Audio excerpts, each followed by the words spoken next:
ไม่ทันหอยค่ะเดี๋ยวต้องมาแย่งหอยนะคะแสดงว่าตรงนี้ต้องออกอีกใช่ไหมคะถ้าเกิดเขาออกแล้วเดี๋ยวต้องมาเป็นดงแน่จ้า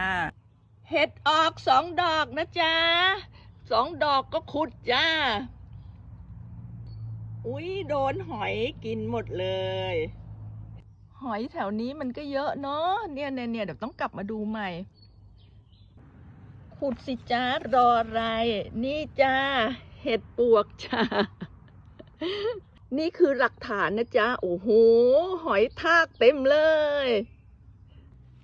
แย่งหอยกินนี่ค่ะนี่ก็อวบใหญ่อยู่